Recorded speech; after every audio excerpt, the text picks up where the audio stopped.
Theisen and Drew DeArmond. Call into the Neighbors Wealth Management Hotline now. 256-576-4977. That's 256-576-4977. Now, here's Scott and Drew.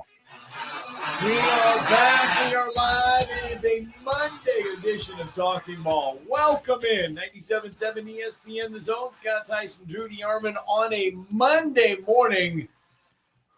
256-576-4977 is the number to the phone lines this morning. And today, just remember, today is the day we honor the courage, the dedication, and the sacrifice of our veterans. Thank you to those who have served and continue to serve our country with strength and resilience. We remember and appreciate you today and always.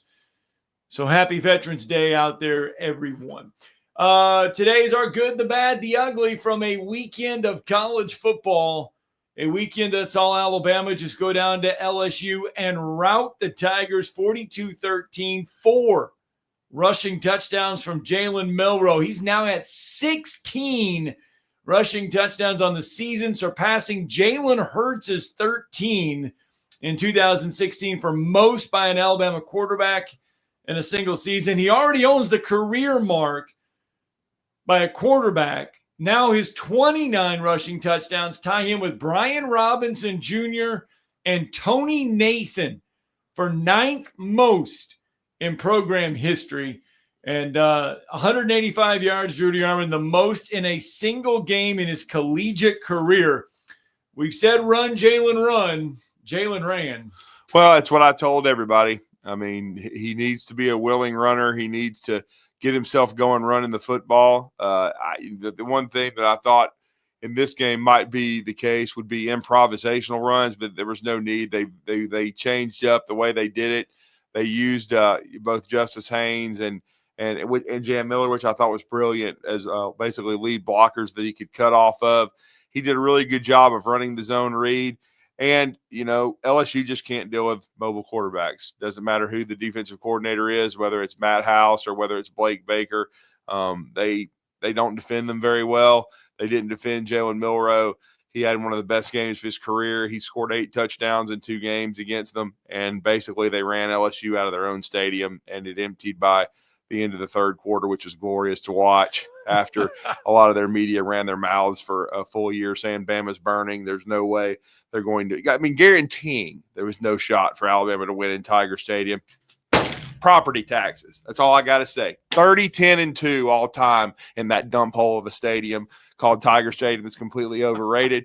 They blew them out. They dominated them. There's no college football playoff for LSU. Alabama, they still got a shot. Guaranteed? No. Far from it. They've got to win 3 games. If they win those 3, they're in. They even still have a decent shot at the SEC championship game, but they're going to need help. I mean, you know, because Texas and Texas A&M play each other.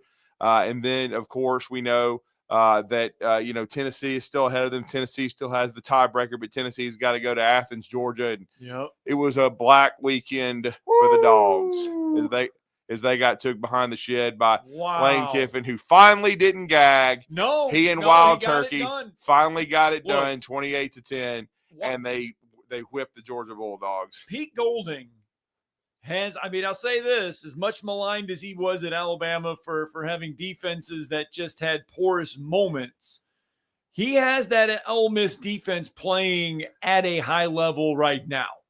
I believe they lead the country in sacks. That Ole Miss defense. So, I mean, he's got them playing at a high level. The good was Alabama as a whole, Jalen Milroe, Ole Miss, Jackson Dart showing the toughness after coming back from the ankle injury. And Ole Miss did this. Henry Parrish, their leading rushers, out for the year.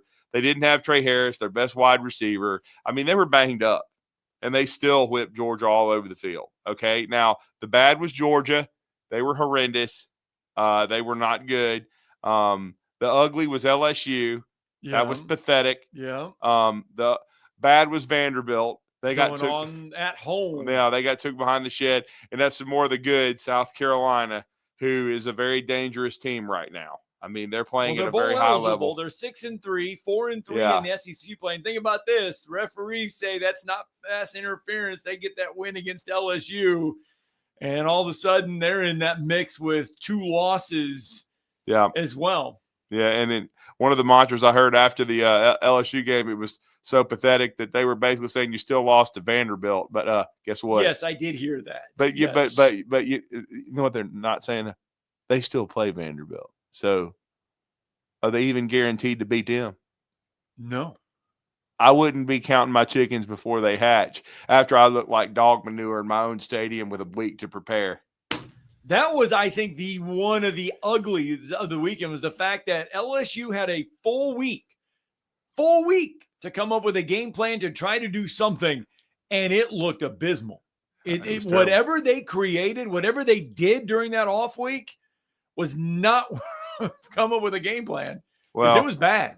And then part of the bad is the worst team in the Southeastern Conference, Mississippi State. They can't even make hay when the Tennessee's QB, Nico Iamale Moneybags, goes out for half the game. They still stink. Tennessee scored at least in the first quarter. Yeah, so. yeah.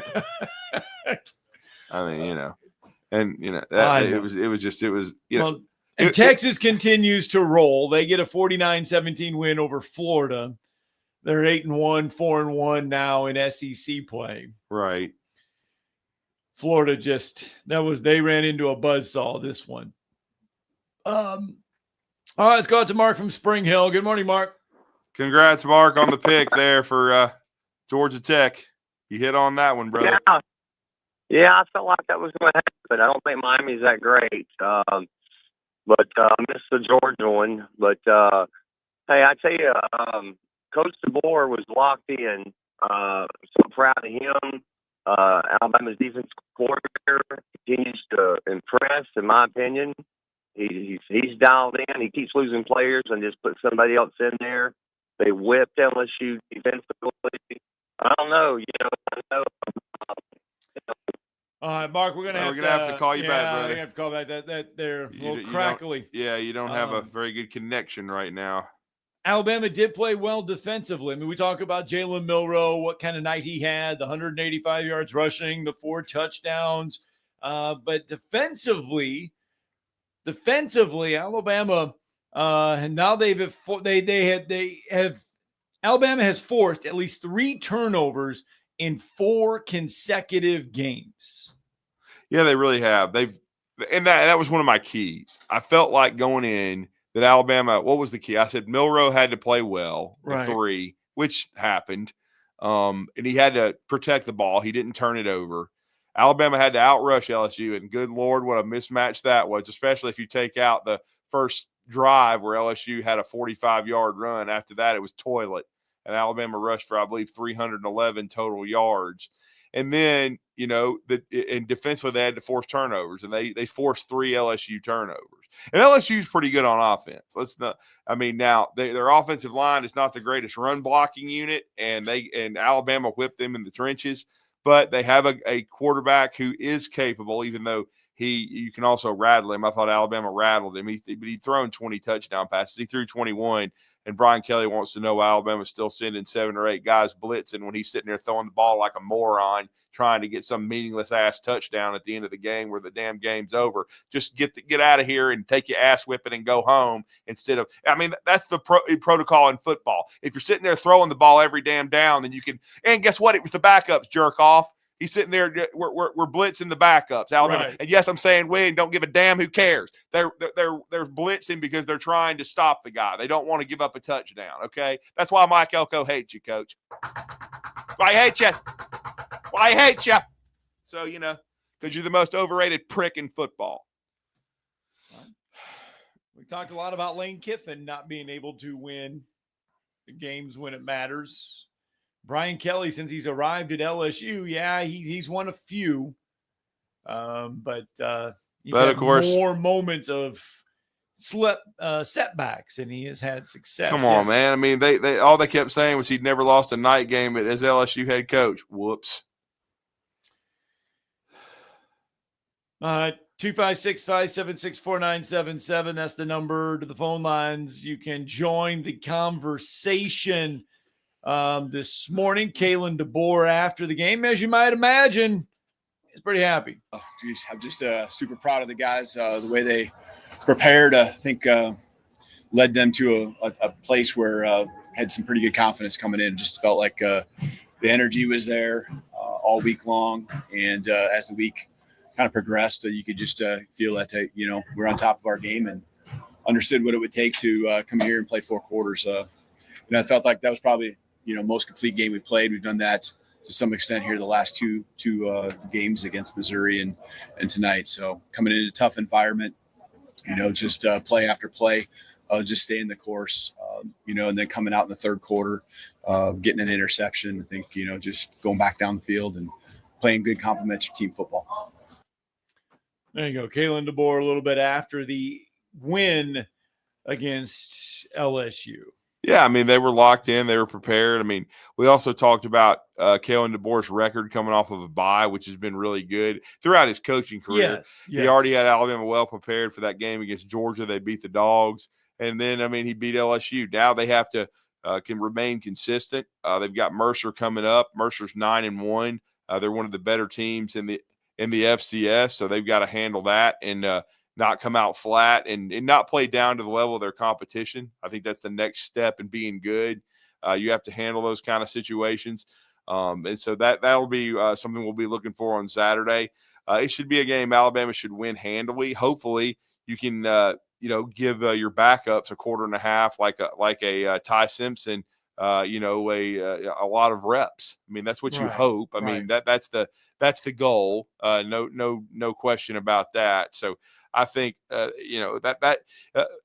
again, you need to take it 1 week at a time. You played really well this week. You've given yourselves a chance now to make the playoff. I mean, I think if you look at how everything is starting to shake out, it should be win and you're in. But like I told someone asked me, does Alabama have a shot at Atlanta yesterday? I said it's going to be very difficult. In some ways you might want to just miss the SEC championship game and get ready for the playoffs. So I don't know. Certainly they got some teams in front of them, and some of them are going to play each other. And then you got all these tiebreakers though. Like Ole Miss has got a very good chance to win out now, and then Alabama and Ole Miss didn't play each other. But I think there's a lot of different tiebreakers, Scott. But the one that kind of sticks out is Ole Miss lost to LSU, Alabama did not. Right. I mean. That's probably the tiebreaker there between the Rebels and the Tigers. See Texas A&M and Texas in the conference 5-1, 5-1, 4-1, mm-hmm. and then you have Georgia, Alabama, Ole Miss. 5-2, 4-2, 4-2. And this is how quickly things change and shift because Ole Miss just beats the hell out of Georgia. Let's just be honest about it. 28-10. Yeah, I forgot LSU and Missouri are also there at 3-2 in the conference. Who cares about it? I know. I'm just saying they have 2 losses in the league, though they're still sitting there. Yeah, they're both irrelevant. But anyway, yes.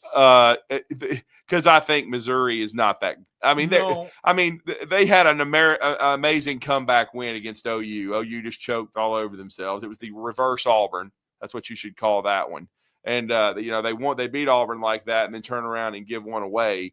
But I just don't think – and let's be honest, Brady Cook did not play at all. Brady Cook didn't play, and without him, Missouri's different. Yeah. But I don't buy Missouri as a college football playoff team. And I certainly don't buy LSU after what I saw that dumpster fire on Saturday night. Now. That's 3 losses. I'm just saying you mentioned them because they only have 2 conference losses. Yes. They have 3 overall. But I don't buy them as a contender anymore. So the way you should look at it is Alabama and Ole Miss, they don't play each other, but Alabama beat LSU. Now Alabama would need Tennessee to lose a couple of times, really. You know what I'm saying? So what I was going to say though, this is how quickly things shift is, wow, man, can you believe that Georgia has gone from 1 or 2, best team in America, a lot of people thought, to if you don't win Saturday in Athens, you in the toilet and you done.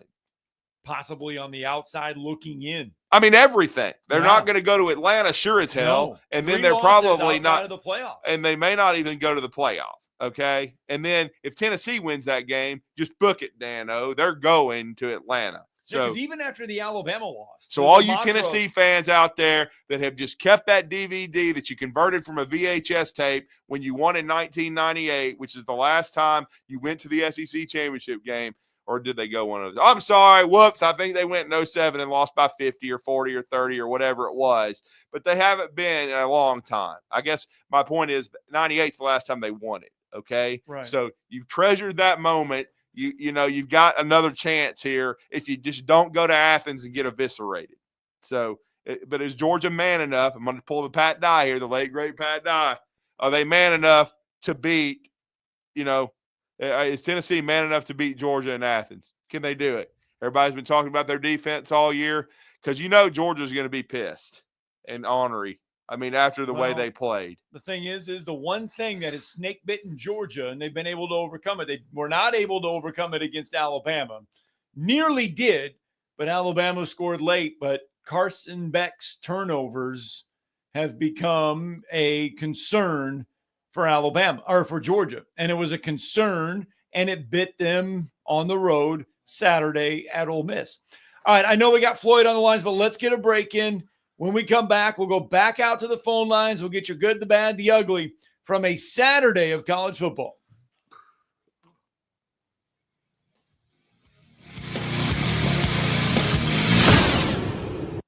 You're listening to Talkin' Ball on 97.7 ESPN, The Zone. Ann Adams with Berkshire Hathaway Rise Real Estate is the one name to know if you're buying or selling real estate. With years of local experience, Ann Adams offers buyers in-depth knowledge of the local housing market and will narrow available properties down to those you'll be interested in so you can save time when shopping for your new home. If you're ready to sell, Ann offers a seamless process using accurate pricing and expert negotiation skills to make sure you get a fair price for your home. Call Ann Adams today at 256-337-2625 or log on bhhsriserealestate.com. You don't have to go somewhere else just so you can go somewhere new. Plan your next vacation with Huntsville International Airport and Breeze Airways. Enjoy friendly, convenient, nonstop travel to some of the most exciting destinations in the U.S., including the home of 12 world-famous theme parks, Orlando, Florida. With flights starting as low as just $49, Breeze has got you covered with easy, breezy, nonstop flights to Orlando. Make all their dreams come true. Book nonstop to Orlando now at flybreeze.com.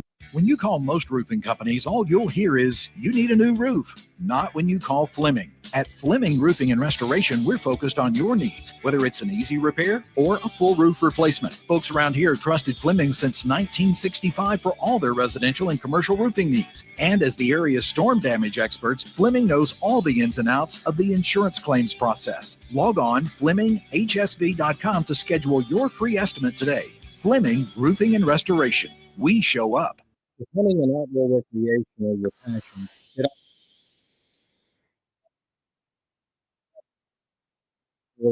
passion, a hunting and recreational land specialist and a Jackson County native who sees land through a hunter's eyes.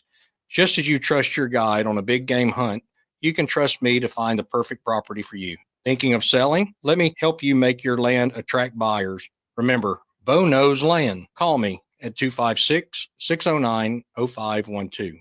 And now, a man who knows what you ate for breakfast. Time now for the biggest thinker of them all. He knows it all. He is Drew DeArmond. Listen to Drew and Scott Tyson weekday mornings. It's Talkin' Ball on 97.7 ESPN, The Zone.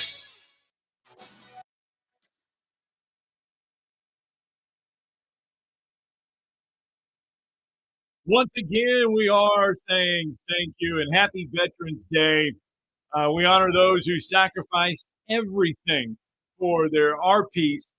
Their legacy of service inspires us to support veterans every day on Veterans Day today. So we salute all of you, past and those who have served and continue to serve our country and protect us, with strength and resilience. 256-576-4977 is the number to the phone lines. Let's go back out there. Floyd is with us. Good morning, Floyd. Morning, Floyd. Morning, guys. My good was the way our defense was just flying around Saturday night. Right. I loved seeing 3 or 4 guys around the football at all times. That was awesome. My bad was seeing Q Robinson go down with a season-ending injury. Yeah, that's a good point. That was bad. Yeah.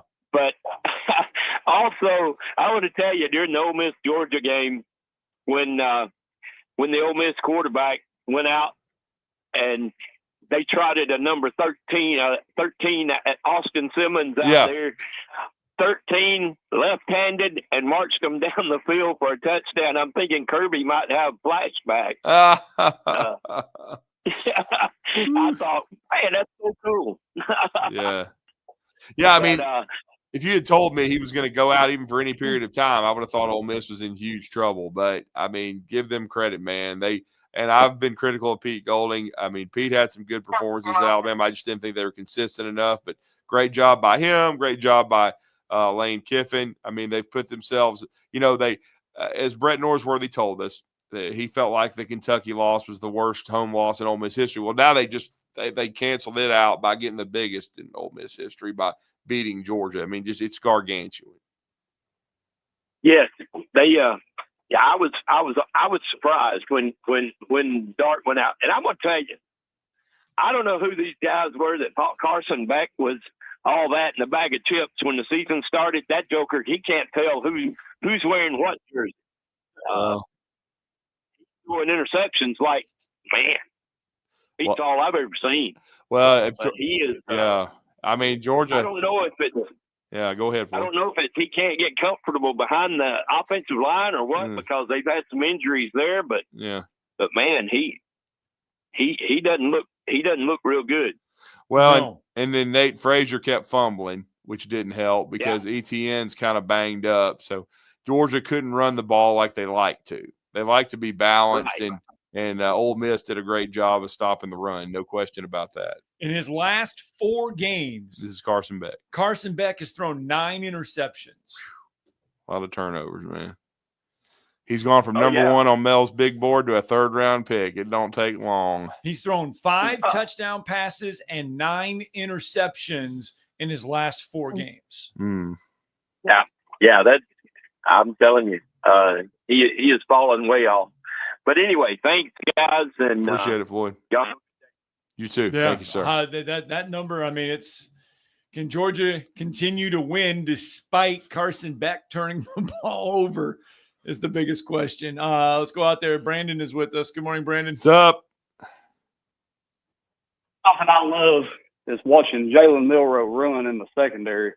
Yeah. And just continue to open up on people, and nobody has any prayer of catching him. Not when he gets to the 3rd level, man. If he gets in the secondary, they don't really have a chance because he's going to run away. And do y'all know anybody who could Photoshop T-Bob Abear's head on the Charlie Brown when he's kicking the football? Because it kind of seems appropriate at this point. I mean, it is a total meltdown, man. You talk about somebody that was hammered and needed an Uber. Good Lord. Well, Alabama has won more games in Baton Rouge than LSU has won in the series. Yes, that's very true. Good point. Yeah. So the whole Saturday night Death Valley, Les Miles did a pretty good job down there, but we're doing a pretty good job of winning more games in their stadium than they've won. And I don't think anybody has ever shut them out more times in their stadium than we have, correct? Yeah, that's correct. I mean, as you listen to this show every day, Brandon, we're big about music, and Chris Stewart had probably the line of the weekend. Yeah, well, here is Chris Stewart. You mentioned that line. Here is Chris Stewart's line. Just enough time to get down your fiddle, get down your bow. They hardly beat Saban. Apparently can't beat DeBow. We're back after this. That was Chris Stewart during the broadcast at courtesy of the Crimson Tide Sports Network. Yeah. Classic, man. Well, that game, there's no reason for that team to be that bad. And granted, you can't tell how hard it was raining on TV. At times, it looked like it was pouring really hard. Yeah, the first half, yeah. I mean, their middle linebacker couldn't have sold out more to motion with the running back in the backfield and basically opened the barn door anymore if he'd have tried. Yeah, the eye candy got him. Guy's man coverage. Yeah, it did. It really did. The eye candy really hurt him. No question about that. And, I mean, Brian Kelly looks like my wife after going shopping with me yesterday. Just no answers. Just wants everybody to get in the car be quiet, when you're done. And Scott, talk to me a little bit. What happened with UCLA? I told you. I saw told that. you guys, I didn't watch it. I told you the Rose Bowl was a house of horrors for Iowa. Oh. No matter what it is, no matter how good, because that's where it was played, right? Yep. The last time Iowa had been out there, Christian McCaffrey is still running over this Iowa defense, and it's just a house of horrors. Yeah, UCLA ran Ronnie Harmon. Over he told us the Iowa Ronnie Harmon defense. story. Yes, they ran all over this Iowa defense on Friday. Iowa's defense could not stop the run. They made UCLA look like a rushing powerhouse on Friday night. That's surprising, though. They're a house of horrors. I mean, because they're usually a really solid defensive team. I mean, and UCLA is not good. No, but Iowa made them look like a top 25 team on Friday. It's a house of horrors.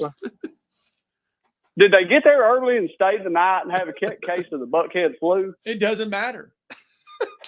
We could have got out there a year ago and practiced all year. It's just something about going out there playing in the Rose Bowl. It's just cursed right now. Now, could Iowa make the Rose Bowl this year? No, because no, not anymore. Not anymore. Okay, I can't remember where it fell in the rotation, and I didn't know where. Well, the Big Ten's just praying. I mean, first of all, they've got they're probably going to get full. I guess I'm going to have to go and research this now that we're getting late in the regular season. Isn't the Rose Bowl one of the semifinals or whatever? I think it is. So now, I mean, Indiana and Oregon. If we paid attention to the big SEC standings, Indiana and Oregon right now are undefeated. Mm-hmm. They are sitting atop the Big Ten. They've got a dilemma too, because now Ohio State has one loss, Penn State has one loss. Those are your four teams in contention. But Ohio State's going to play Indiana, I believe. Yes, Ohio State still has to play Indiana. Yeah. I don't know what Penn State has left on the horizon. But yeah, so those are the four teams that are in contention there. Yeah. Everybody else has 3 or 4 losses. So they basically cannibalized themselves. Yeah. So those are the top 4. So basically, those are the 4 you're saying are making the playoff. I would say out of the Big Ten, Indiana, Oregon, Ohio State, and Penn State are the 4 that could see the postseason. Yes. Okay, but I thought back in July of this year they said the Rose Bowl will no longer be a college playoff semifinal game. Well, it may be, because that's why I was asking Scott, because you know how the Rose Bowl is, man. They're like real picky, and they want it on the same day. They want the parade on the same time, and yada, yada, yada. Because that was, and again, I'll be the first to tell you, because it's the Big Ten, and I don't really give a rat's ass about the Rose Bowl. Right. I don't really care. So your quarterfinal games will be the Fiesta, Peach, Rose, and Sugar. Okay. That's the quarterfinals. Your semifinals will be the Orange and the Cotton. Okay. And the national championship is in Atlanta. Right. Yes. Nearby. But fudge-covered Ritz and white chocolate Oreos are in store. Get them while you can. Roll Tide. Thank you, yes.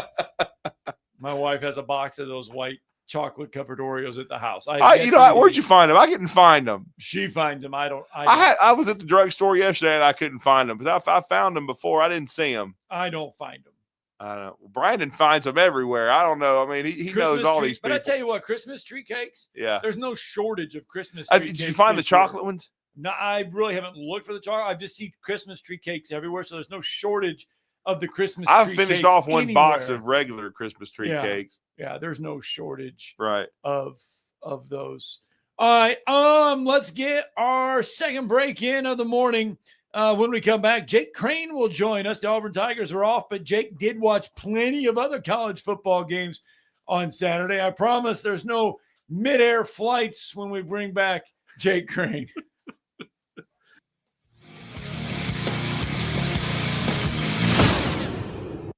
You're listening to Talkin' Ball on 97.7 ESPN, The Zone.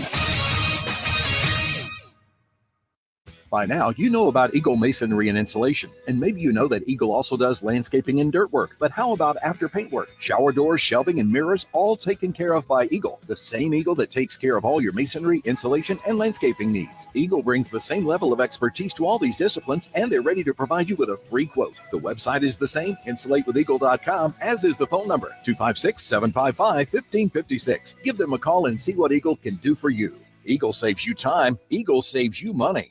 From heirloom diamonds to contemporary jewels, Loring & Company is the place to find something truly special. Whether shopping for a diamond ring for that once-in-a-lifetime occasion or marking a milestone birthday or personal achievement with a Rolex watch, you'll find just the thing in our edit of the world's most sought-after brands, including David Yurman, Roberto Coin, Marco Bicego, and Fopé. Expect a treasure trove of the world's most unique, even breathtaking earrings, rings, necklaces, and bracelets, making choosing just one piece a challenge in itself. Loring & Company Jewelers on Airport Road.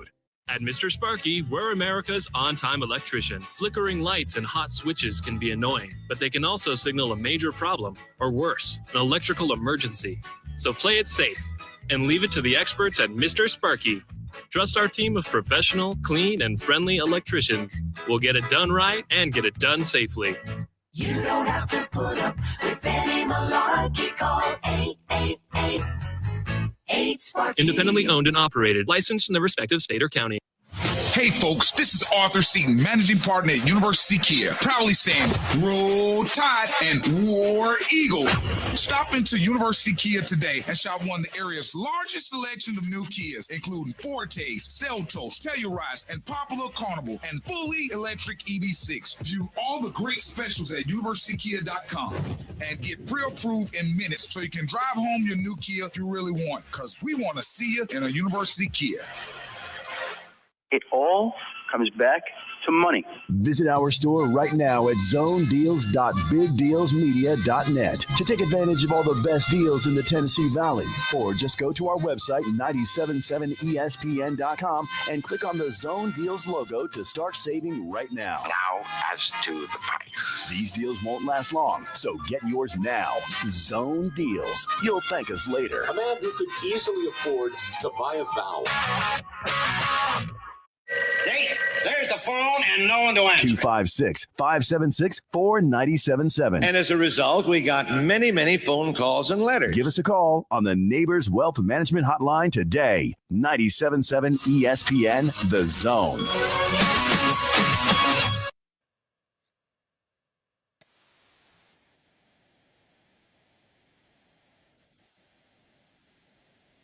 USA music today. It was a great day in America on Tuesday. Just had to block an LSU blow hard.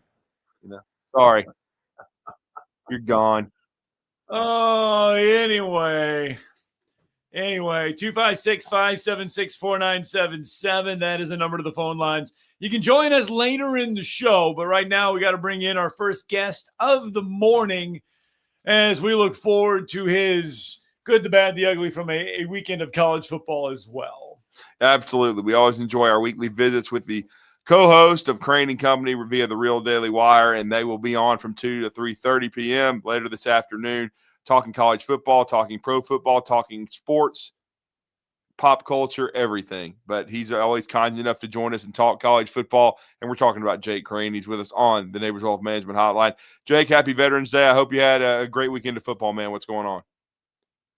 Oh man, you as well, and I would like to also say, thanks to everybody out there who served and sacrificed to give us the opportunity to do what we do.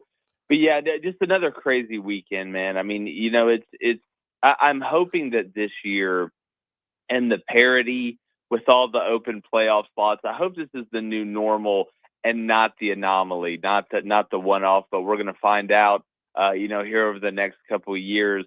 Because I tell you what, man, it's making for some really incredible momentum and football watching.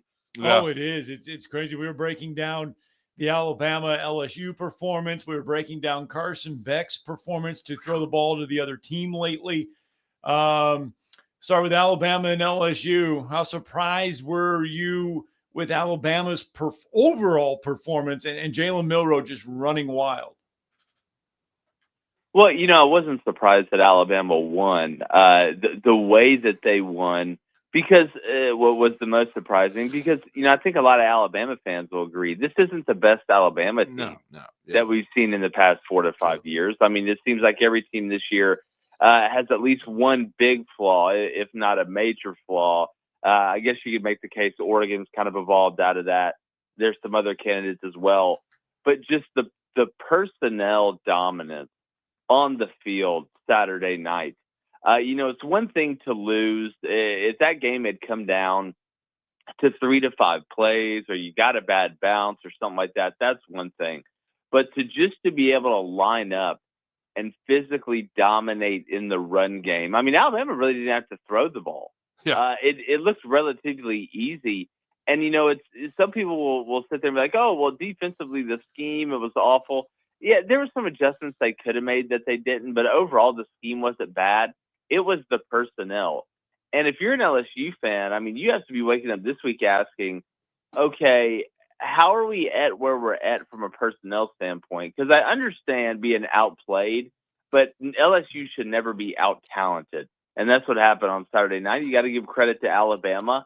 But I think a lot more LSU fans are still in shock because of the way it looked and the absolute helplessness that it seemed that LSU had, especially on defense. Yeah, I mean, they totally look like they lack playmaking talent. I mean, Weeks is a good player, but their back end, which I knew was a huge question, definitely is lacking. They were lucky Alabama didn't make a couple of explosive. If you want to say something, Milroe did miss a couple of deep shots, but as you said, Jake, really didn't have to do a whole lot in the passing game to beat LSU. Now, what kind of pressure does that put Brian Kelly under? Because this is year 3, and to me, he took over a talented roster because Ed Ogeron could recruit, and they did get Jaden Daniels. And their offense has been good for the most part this year, but they're a little soft, and it looks like they've gone a little backwards talent-wise. Well, and again, I think that's the most, devastating part for LSU fans this week is, okay, how are we in year 3 under Brian Kelly at LSU, and Mike Elko is in year 1 at Texas A&M? How does it seem like Texas A&M is further ahead than we are? Right. When you look at the roster, because I mean, guys, we all grew up watching LSU. LSU is always unbelievably talented, right? Sometimes they can be a little undisciplined, right? With Les Miles, they were really, really conservative in what they did, that it seemed like kind of negated some of that athleticism. But it's just, it doesn't feel like normal LSU. And I know they've had some injuries. I mean, Yes. Harold Perkins has been hurt. There's been a couple other guys. But I mean, I'm used to watching this LSU team, say what you want about the schematics, say what you want about the play calling, but they're just running around like a bunch of mutants on the field, and that's just not what we saw. No, it's not. I completely agree with that. And now to switch gears, Ole Miss, we believe they're talented. They've actually, up to this point, in my opinion, kind of underachieved with the Kentucky loss in Oxford and then not taking care of business in Baton Rouge. But they certainly took care of business Saturday and sent a message that they're very much alive for the college football playoff. What does this win, in your eyes, mean for the Rebels? Well, it's massive on so many fronts. I mean, this is a pick I felt confident in and nailed it like I was hanging up a portrait in the living room. I didn't. Some people thought You're I was better than crazy me. because, look, and I get it, Yeah. right? It's the same people that look at Penn State the week before, and they're like, they're never going to win the big game, and it seems like they're right. Eventually they will. I mean, you haven't done something till you have, and if you've watched this Ole Miss team play for Lane Kiffin, it's a different type of team, right? This is a team that was built really on the line of scrimmage and was winning with defense for most of the year. I know in the Arkansas game, they scored damn near 100 points. But outside of that, it's been a defensive team that's tried to find a way to not screw it up on offense, to the point where we were asking where the creativity and the fun was on offense. But here comes Georgia, and guys, Ole Miss didn't have to funnel resources. They didn't have to blitz to get pressure.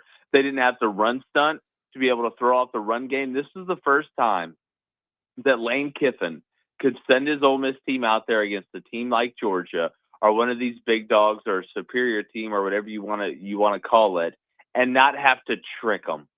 He didn't have to trick them this year. They just had to not screw it up and give themselves a chance. And that's what they did. Now, you look at Georgia, and I think we can all agree this Georgia team is really good. They're talented, but they're not what they've had the last couple of years. So you mix Ole Miss going out, deciding to Dr. Frankenstein the portal to try and fix some of their weaknesses, to plug some of the holes in the ship, and it worked. But to me, the most impressive thing had nothing to do with the defense and really had nothing to do with Jackson Dart. It was Austin Simmons being able to come in a time where you're like, oh, here we go again. The disaster's already happening early. It's a Category 4 at least. Will it get to a Category 5? Not only does he not blow it, he blows the storm over. His ability to make those throws in the box, I thought, were huge to Lee and Watkins. But just to be able to handle that moment, that baseball swag can help out sometimes, fellas. Y'all know what I mean. What is going on with Carson Beck right now? Is it the fact that he's trying to press too much? Is it Georgia's asking too much? But he just seems turnover prone right now. Well, typically it's multiple things. I think Carson is pressing. He's trying to be who everybody thought he was going to be before the season. I mean, you look to your left and you see what Dylan Gabriel's doing. You look to your right and you see what Cam Ward's doing and all these other guys that are living up to it. And he's really struggled. So there is that element. But guys, look, football's a team sport. Like, you can't just go. Cam Newton's the closest thing I've ever seen to one guy going out there and winning games in a championship. Daggum near by himself. Now, he didn't, but he's about as close as what I've ever seen. If you look at this Georgia offense, and it's not just there's no Brock Bowers or there's no Ladd McConkey, or they're struggling to find the explosive play consistently, they can't really run the ball, guys. I mean, name the last Georgia team that couldn't run the ball and was just above average on defense. Didn't have that elite guy in the front seven. It's been a while. But I think with Carson, it's a multitude of things. I don't know. Maybe he's dating the wrong Cavender twin. I don't know. Well, and now it speaks on your take on the parity in college football and especially the SEC. Georgia's gone from number one in the country to start the season, and then they lose to Alabama, but bounce back, rout Texas. People think they're still the best team. Then they get smashed by Ole Miss 28-10, and now they're on the brink, as John Feinstein's book was titled. They have to win at home Saturday against Tennessee, or they're out of both the SEC championship game and the playoff, Jake. Yeah, well, I mean, this is the greatest, reality TV show that I've seen in a really long time. Again, that's why I said at the open, I'm really hoping that this is the new norm. It's not an anomaly and that's not saying, guys, that every once in a while we're not going to have one team that is very dominant compared to the rest or overtly superior. But I don't think we're going to be able to see these dynastical runs where these teams just monopolize the roster in college football.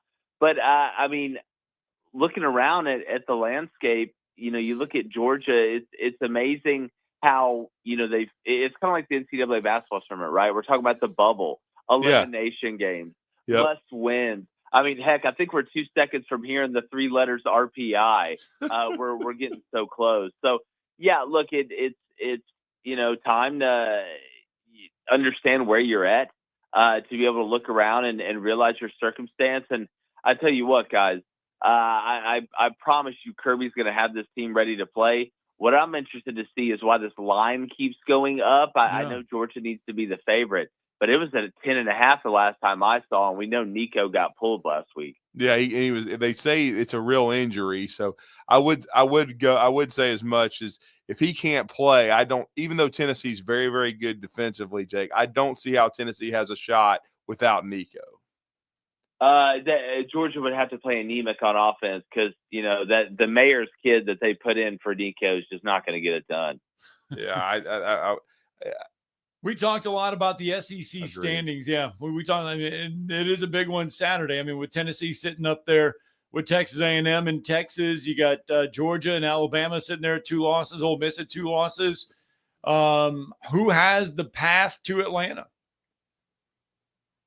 Well, I mean, I think you got to start with the teams that control their own destiny. The funny part about that is that if it's Texas and Texas A&M, they both only have 1 loss in the conference. I realize A&M has 2 overall, but they both control their own destiny. The only problem is they play each other the last week of the season. So there's a world in which they could play back-to-back. It's going to be tough. But guys, we're sitting there. We went through the tiebreakers. Yeah. Last week on Crane and Company for each of the Power 4 conferences. And I tell you what, obviously head to head is the first one. Once you get past the second one, which is the record versus all common opponents, it gets really weird. And the last one is you basically meet Billy Bob Thornton at a gas station in Texas and flip a coin. I hope we don't get to that point. But I'm sitting here looking and kind of going through the war games of what would happen if this happens, what would happen if that happens. But you got to like where you're sitting if you're Texas A&M right now. You really got to like where you're sitting for Ole Miss. And that's not even really for the SEC championship. Right. But now you're going to play a Florida team that looks like, even if Lagway comes back, he's not going to be able to run the ball effectively, which takes away a lot of his stinger. And then you're playing a Mississippi State team that's showing a lot of fight. They just don't have enough soldiers right now. 10-2 gets you in. That's why that win for Ole Miss over Georgia is so massive, because it's a quality win. So I guess if you're going to sit here and say who's in the best position possible, it's Texas and Texas A&M. But they both got to play each other. So whoever gets that second loss, you're looking around now, and I mean, Bama's got 2 losses. LSU's got 2 losses. Missouri's got 2 losses. Georgia's got 2 losses. If Tennessee loses to Georgia, they're going to have 2 losses. So give me Tennessee and Texas and Texas A&M, because they actually control their own destiny. And Jake, I think they've been a fraud the whole year, but has Miami finally been exposed? But I'm so glad, we have a bunch of Miami fans that watch the show, and a lot of them, most of them, are rational and understood defensively. They just weren't very good. But some are like, man, we just know how to win, man. We're going to win all our games, man. And it's not playing with your food. It's one thing to play with your food. It's another thing to struggle to swallow. Right. Miami just wasn't good enough on defense. They're young in the back end, and the front 7 wasn't good enough to make up for it. And they let teams hang around, not because, the other teams got lucky. Miami's just really bad on defense. They're really good on offense. But, guys, we know how offense works. There's nights where I saw the Warriors not be able to make a shot, and they're able to win with rebounding and defense. Yeah. And when you can't do that, eventually it's going to catch you. So now if you're Miami, look, some of these games at the end of the year, guys, it's not exactly a walk amongst the tulips.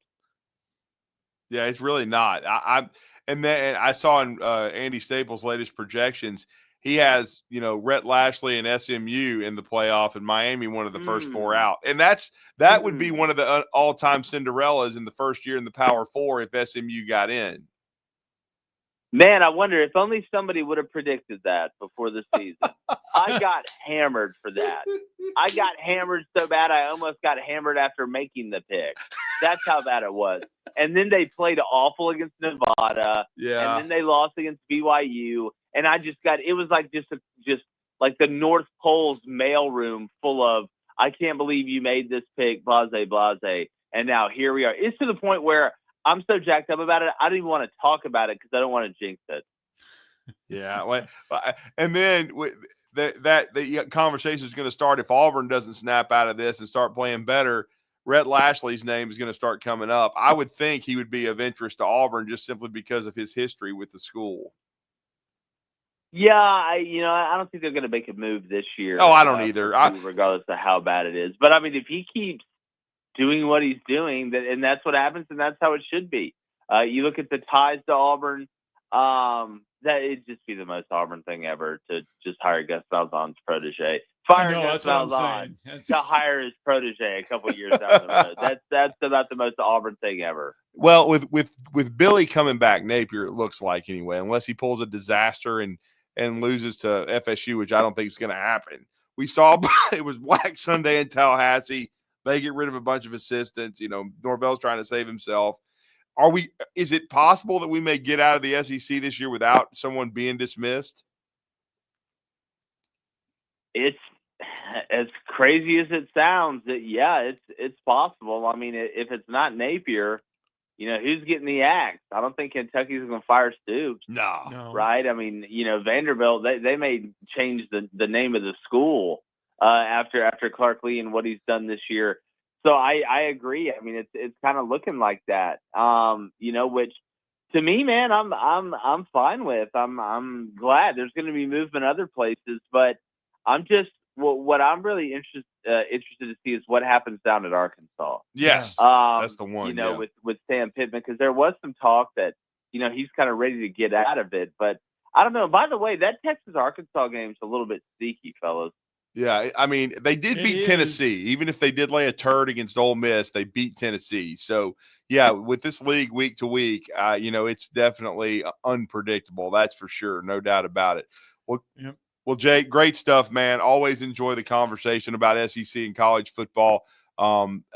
Is there a game that you're really focusing on this week besides – I mean, everybody's going to be watching Georgia, Tennessee. Is there another one, though, that intrigues you?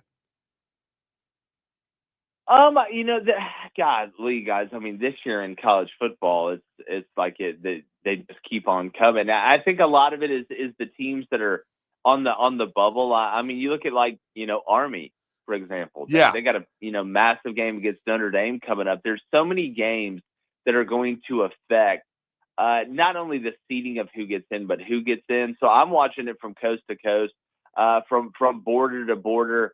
I'm just ready to see it again. We say this in basketball all the time. It's not if you get hot, it's when you get hot. And there's some teams that are really, really getting hot here lately. Yeah, no doubt. Well, I really appreciate it, Jake, man. Appreciate the time. Thank you for joining us as always. And we look forward to catching up with you next week, man. Enjoy the week. Hey, you guys as well. And hope everybody stays safe. Thanks. Jake Crane, kind enough to spend a Monday with us. Let's get a break in when we come back. Talking Ball wrap up hour number 1.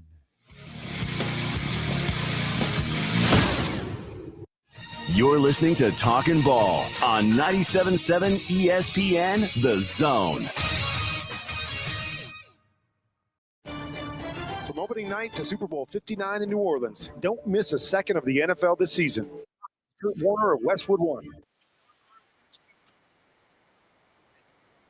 Monday night, Sunday night, and Thursday night football, plus marquee games on Thanksgiving, Black Friday, Christmas, and more.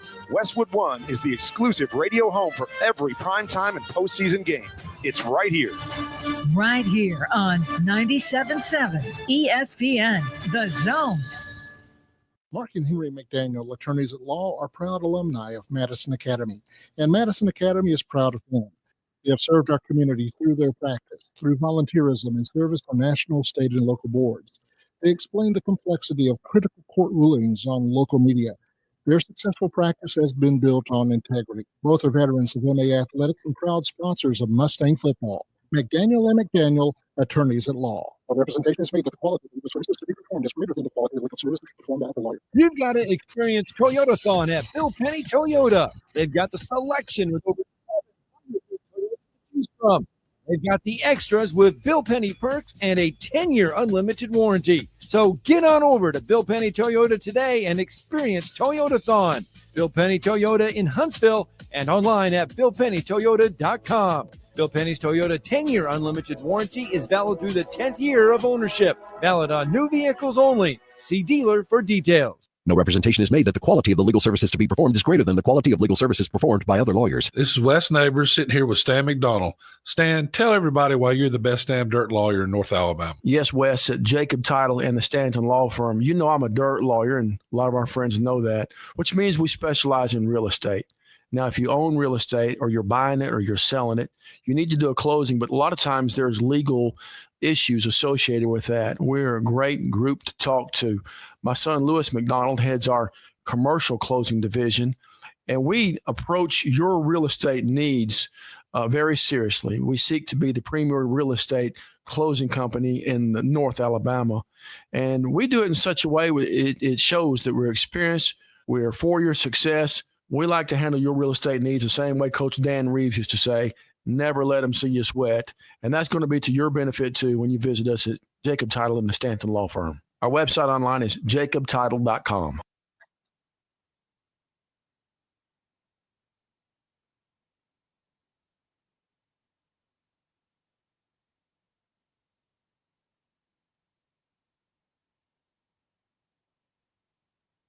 Welcome back, Talking Ball 97.7 ESPN. So one of the craziest stories that came out of the weekend. Yes, I know Vanderbilt just laid an egg. Yeah. and they vandied their game against. And it just makes it even worse, though, which you mentioned earlier in the show about the screw job that South Carolina got against LSU, because they would be firmly in the playoff mix. That's what I say. But the story was off the field. Yeah. In this one, and that is what Diego Pavia is trying to accomplish. Oh. Did you see this? Yeah, he's trying to get an extra year of eligibility, I believe. He is suing the NCAA, or he's suing so he can get an extra year because he said his year in junior college didn't provide like NIL opportunities for him there. Oh. And so he is trying to get an extra year of college eligibility. At first, I thought it was a joke. No, and it's then our not. good friend Chris Lee was all over this over the weekend, and it is not a joke. He's suing the NCAA for another year. Well, all I'll say is Talia Tagovailoa tried to do that because he played one extra quarter or something for Alabama, and it didn't work, bro. It says that he's suing him because the JUCO years have no meaningful opportunity to earn any money from NIL. Why don't you just say that you're not an NFL prospect and that's why you're trying to earn NIL money? I mean, I love Diego Pavia, but there's no basis for that. I mean, he should be done. He's getting Vanderbilt to a bowl game, okay? The lawsuit outlines the limited opportunities for JUCO players against the backdrop of the overall NIL landscape as a bias for the complaint. I mean, I love the kid, but I don't buy any of that. I'm sorry. He was an overlooked dude who wasn't heavily recruited, but things have worked out very well for him. But I understand this is the last year of the gravy train. Okay. So, I mean, but he's done enough where he should have some opportunities to where whatever he does with his degree, he should, be sought after. I mean, right. And what he's done. I mean, heck, they can make a documentary about throwing the goalpost in the river beating Alabama, and then they nearly beat Texas. Now they got whacked the other day. Here's the thing. Come on, Diego, beat LSU. Keep winning. I mean, you could wreck Tennessee's season. You could actually win 8 games at Vanderbilt, which would, heck, you might be able to make a movie and make some money off that. But – again, the lawsuit to me, it doesn't sound like it's got a lot of merit. It sounds like when just throwing a Hail Mary. Well, I mean, in Talia Tagovailoa's family, they didn't sue anyone. They just they applied for another year and was rejected. I don't see Diego getting another year at Vanderbilt. That's just me, though. Yeah, Commodores 6-4 right now, 3-3 in the SEC. 2 games remaining for them. Yep. At LSU on the 23rd of November, and then they finish up on the 30th of November hosting Tennessee. Mm-hmm. So those are the remaining 2 games for the Vanderbilt Commodores. Yep. Potentially could have an 8-win season. Most likely, probably finish 500 when it's all said and done. Beat the Tigers. They're 6-4 right now. Still, though, 6 wins. I mean, they're going bowling. South Carolina is right there as well now. South Carolina became bowl eligible over the weekend with the win of Vanderbilt. Right now, 1, 2, 3, 4, 5, 6, 7, 8, 9, 10. 10 teams bowl eligible. This is Brent Musburger's VSiN Action Update on 97.7 ESPN The Zone. This Action Update is brought to you by G-Bank. Earn cashback rewards on every eligible gaming transaction. VSiN.com/GBank. Monday Night Football, the Rams take on the Dolphins at SoFi Stadium. LA 3-1 at home, 4-4 overall. The Dolphins are 2-6, 1-3 away from home. Miami's Tyreek Hill listed as questionable for the game. Cam Curl and Kevin Dotson listed as questionable for the Rams tonight. LA is a 2.5-point favorite. Miami plus 115, over under 48.5. The Kansas City Chiefs remain the favorite to win the Super Bowl at plus 375. Detroit plus 425. The Chiefs are 9-0 after a 16-14 win over the Broncos, while the Lions rallied late for a 26-23 win at Houston. That's the VSiN Action Update on 97.7 ESPN The Zone. I'm Chuck Sanders. WZZN, Union Grove, Huntsville, Alabama. 97.7 ESPN The Zone. SportsMed is the official team physicians of the Rocket City Trash Pandas. And if the pros trust SportsMed, you can too. SportsMed provides every service you might need for complete orthopedic care, specializing in orthopedic surgery, sports medicine, joint replacement, spine surgery, neurosurgery, and podiatry. And they offer their own brace shop, in-house full-body MRI, physical therapy, walk-in clinic, and so much more.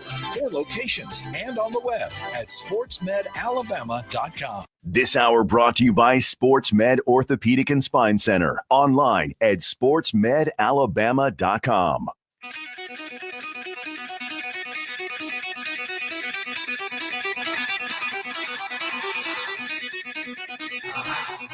Welcome to Talkin' Ball with Scott Tyson and Drew DeArmond. Call into the Neighbors Wealth Management Hotline now, 256-576-4977. That's 256-576-4977. Now, here's Scott and Drew. Welcome back, Hour 2, Talking Ball, 97.7 ESPN The Zone. We are underway on this Veterans Day once again. Just not happy Veterans Day. It's just Veterans Day as we be thankful for those that serve. Yes. Anyway, going on today, there's high school basketball being played today. There's high school basketball being played all across North Alabama. A lot of places try to sneak in some of these classics, some round robins, so to speak. One game scenarios today. And one of those on the women's side, on the ladies' side, is going on over at Huntsville High today. Yeah, the Huntsville Sports Commission is sponsoring this great event. I'm going to be honored to be a part of it. There's going to be a lot of great action, great basketball teams competing in both the main and auxiliary gyms over at Huntsville High School. And, of course, the ladies coach of the Huntsville Crimson Panthers, Jeff Smith, has been one of the many people behind the scenes putting this event together. This was his idea, and it's grown into a showcase event today on Veterans Day. It's going to be a great day for ladies basketball in our city and for around the area. And he's been kind enough to join us before his team takes the floor this morning on the Neighbors Wealth Management Hotline. But Coach Smith, good morning. How are you? Good morning, Scott and Drew. How are y'all today? I know it's busy, good. Coach, when you're putting on one of these showcases and things of that nature. I know it's a one-day deal, but it takes a lot of work. Talk about the showcase you've been able to put together along with the Huntsville Sports Commission. Yeah, this has been months of planning. Yep. And, getting the teams to commit and, trying to get some of the premier teams in Alabama to actually come here and play today. It really has just been a lot of work. It's a lot of work the day of and really the month leading up to it. But we think we've put together one of the best events, especially one of the best regular season events in girls basketball throughout the state this year. There's some really high level teams that are coming to Huntsville High today. And if you want to see some good basketball, you can come out here. The games are going to start at 9 a.m. with Grissom and Austin on the floor first this morning. And then premier games all day from there forward. Yeah. Was it easy to find teams to play in this? Well, just being honest, we did not do an entry fee on this. A lot of times on the girls side, you have to pay to play in games and play in events like this. But we're fortunate enough with the Huntsville Sports Commission and some other sponsors to be able to really not charge an entry fee. And so we got some of the best teams in the state. Trinity Presbyterian is coming from Montgomery, and they're back-to-back state champions. They're going to play Hazel Green this afternoon on the main floor. Wow. And Sparkman is going to play Vestavia, and we're going to play Briarwood Christian. So there's really some premier matchups that kind of pit teams from the Huntsville area against teams from other parts of the state. Yeah, it really is. And then there'll be games, as we said, starting running concurrently at 9 a.m., at 10:30, and at noon, 1:30, and then at 3. And then there'll be 2 games. The Huntsville Lady Panthers will take on Briarwood at 4:30, and then at 6, Buckhorn will take on Gunnersville. And that's an under-the-radar matchup there, too. Gunnersville usually very good, and Buckhorn. I know I saw them play against your squad in the officials clinic, Coach. Yeah, that's a really good matchup. You know, Guntersville has Jada Bates. She's a premier point guard in this area, and she's a Division I prospect. Has several Division I offers. And, you know, Buckhorn's always strong. They're very athletic, and they have a good point guard as well. Yeah, that's a 6 o'clock game, and I think that'll be a very even matchup. You know, to finish up the night.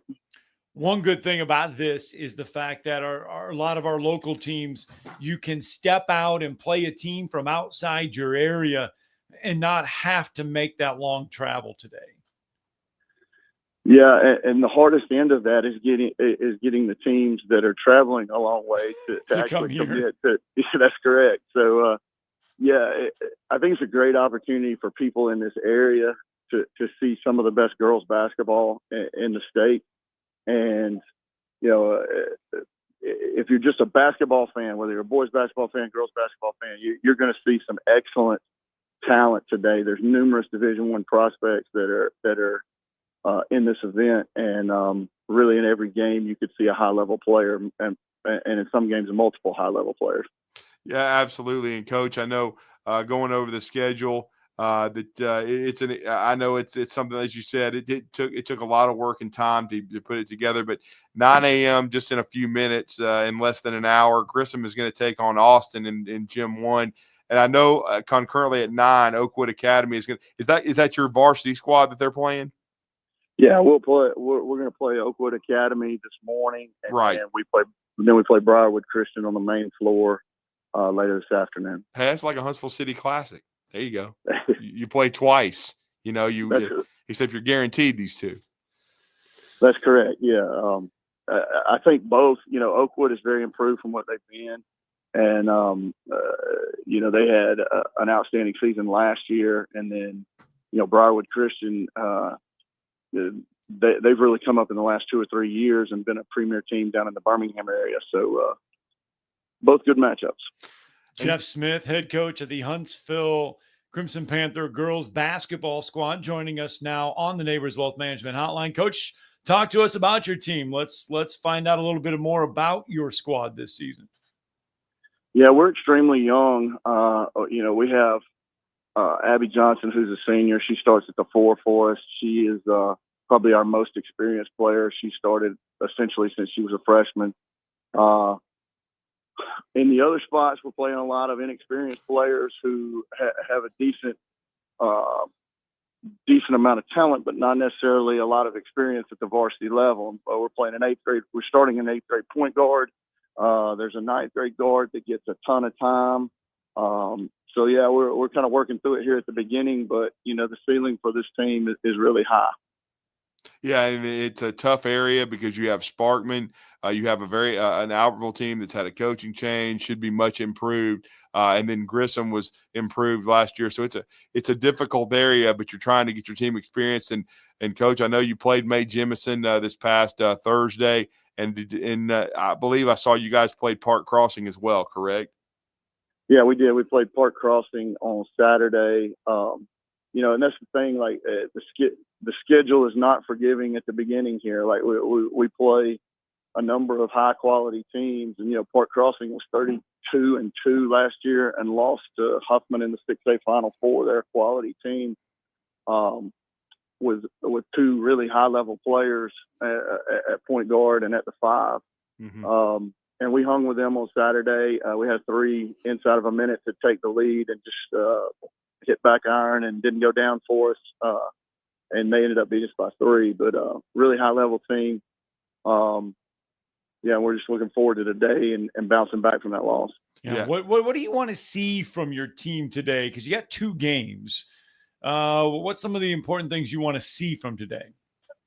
Well, I think for us right now, it's just improvement from day to day. Like we you know, and that's whether we're playing or whether we're at practice. You know, we are playing some inexperienced young players. So, you know, the improvement from game 1 to game 2 was high. And now we want to see improvement from game 2 to game 3 today. And I just told them at the beginning of the year, like we would be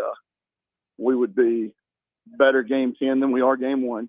and we'll be better game 15 than we are game 10. And we just got to kind of follow that mantra and, continue to improve.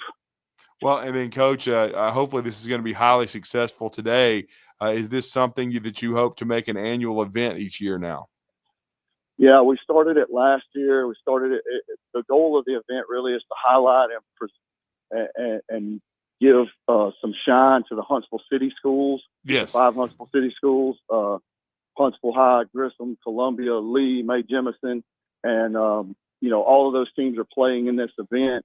And portions of the proceeds are shared among, all 5 girls basketball programs. So it's really an event that, benefits the entire city, not just one school.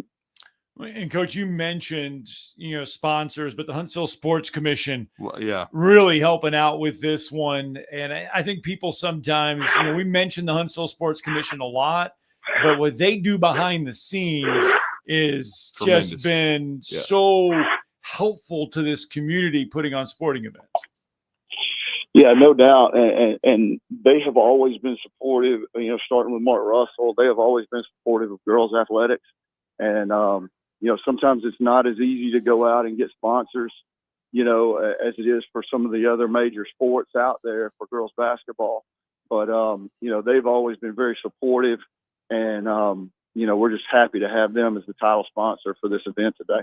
Yeah, no doubt about it. And again, 9 a.m., Grissom Austin about to start, and then Huntsville High will play Oakwood Academy in the auxiliary gym in Gym 2.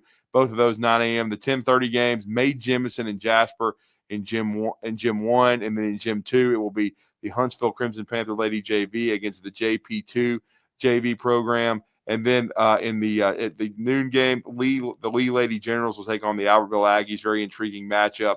And then at noon in Gym 2, it's going to be JP2 and Boaz. 1:30, Vestavia Hills and Sparkman. You already heard Coach talk about that. That's a high-level matchup, Final Four programs. And then 1:30, this will be a JV game. Hazel Green and Albertville, they're 2 JVs. And then the heavyweight matchup at 3 in Gym 1, Hazel Green and Trinity Presbyterian, 2 state champions. And then 3 p.m. in the Gym 2, the Columbia Lady Eagles and Percy Julian. And then the last 2 games of the day, Briarwood and Huntsville, the Crimson Panther ladies with their second game of the day, and then Buckhorn and Guntersville at 6 o'clock to wrap it up. Coach, let everybody know how they can get into is there a GoFan capability or pay at the door? How do people pay and come to this great event today on Veterans Day? Yeah, certainly cash your card at the door. It is also available if you type in Huntsville High on GoFan. There you go. Tickets are available. Tickets are available through GoFan as well. Well, we look forward to it. It should be a great day of women's basketball. We congratulate you and the Huntsville Sports Commission on putting together this event because it's like, as you said, it's very difficult to put together an event, even a one-day event like this. You have to get a lot of teams to commit, and of course, you have some coming from across the state, which is outstanding. Should be a great environment. Look forward to being over there. And again, thank you, Coach, and go Big Red. Appreciate it. Good luck today.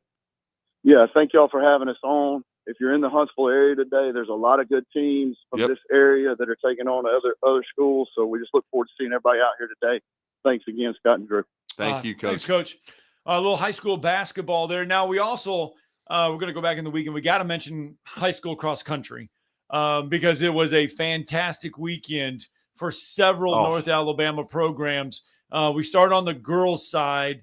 Congratulations to Kaylee Key from Athens Bible. She wins the 1A, 2A individual title. Yeah. And then Rose Betts from Brewer, she brings home the 5A individual title. But on the girls' side, Scottsboro, they win the 5A girls cross-country title with 42 points. Lawrence County was second, so 1-2 finished there. In Class 4A, back-to-back titles for Whitesburg Christian Academy. They win it with 48 points. And then in 1A, 2A, Cold Springs wins the 1A, 2A girls title. Now on the boys' side, Ryder Linville from Scottsboro wins the 5A individual title. Bryce McCleary from Hazel Green wins the individual title in 6A. Wow. And then Caleb Yoder from Sandrock wins the 1A, 2A individual title. And then in the boys' side, Mars Hill Bible wins the 1A, 2A crown. And then Huntsville takes home the 7A crown with 48 points, edging Vestavia Hills with 57. And we didn't jinx it. We give them did team of the not week, jinx man. it. They're still a machine. But Going away running, from but Blake Gordon. what a performance. Yeah. From our North Alabama cross country teams this weekend over there at Oakville. So the 69th running of those at the Oakville Indian. Well, and then also the awesome thing is the Huntsville ladies finished third. I mean, it was a very tight top three, and they nearly won them both in 7A. So it was a tight. Auburn finished with 57, Hoover with 58. So one runner was the difference there. Huntsville's a little bit back with 65. Yeah. So I mean, it was close. But yeah. Three-way dance. Scottsboro won with 42. Lawrence County with 44. So a close one there in 5A. Let's get a break in. When we come back, we'll get to your phone calls, the good, the bad, the ugly from the college football weekend. Talking Ball, 97.7 ESPN The Zone.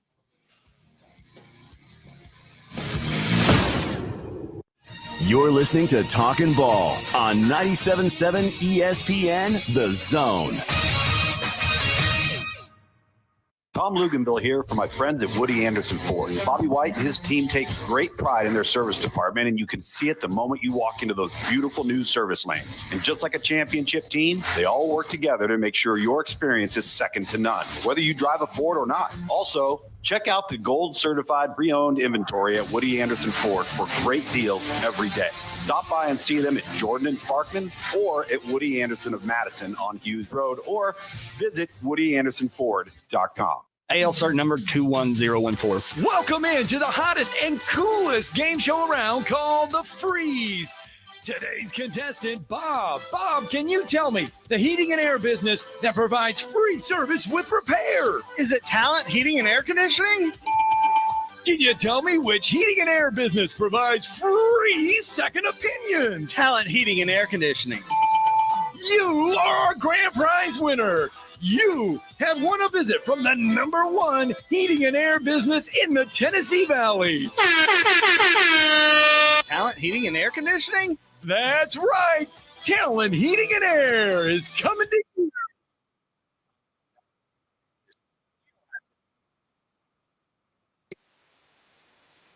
Free service calls with a repair. So just remember, call Talent Heating and Air Conditioning at 256-503-4490 or visit us on our website at talenthvac.com. Are you tired of power outages disrupting your life?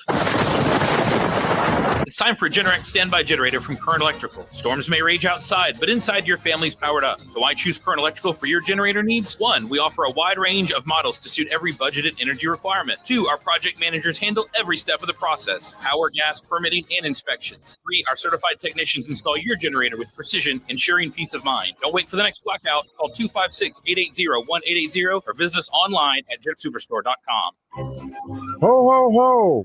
Bob Baumhauer here. Need a stocking stuffer for this Christmas? We've got you covered at Baumhauer's Victory Grill. Surprise everyone in the house this year as they empty their Christmas stockings to find our popular gift cards. Now, through December 24th, you'll receive a $5 bonus card with every $25 gift card purchase. So put a Christmas smile on everyone's face with these great stocking stuffers. Baumhauer's Victory Grill. Legendary fun, legendary food. Merry Christmas. New coordinators. That's as good as money, sir. New quarterback. It's my quarterback. Same coach. All right, and you all may be taking the week off, all right, this week, but I'm not. We are your home of the Alabama Crimson Tide. 97.7 ESPN, The Zone.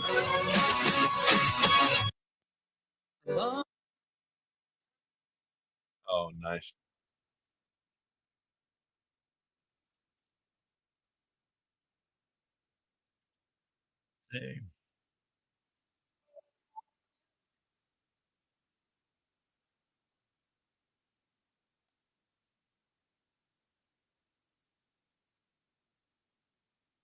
And I can let that go all day. Love this song, by the way.